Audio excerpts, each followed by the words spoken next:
నమస్కారం ఘంటారావానికి స్వాగతం. ముందుగా ప్రధాన అంశాలు.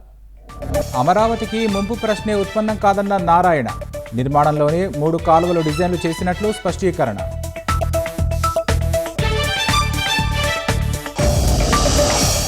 సజ్జలను కలిసి క్షమాపణ చెప్పకపోతే చంపేస్తానన్నారు. పిఎస్ఆర్ ఆంజనేయులపై ఏపీ జీఈఏ అధ్యక్షుడు సూర్యనారాయణ ఆరోపణ. విశాఖ రాయ్పూర్ మధ్య పట్టాలెక్కిన వందే భారత్ రైలు. అతి త్వరలో కొత్త రైల్వే జోన్కు భూమి పూజన్న రామ్మోహన్ నాయుడు.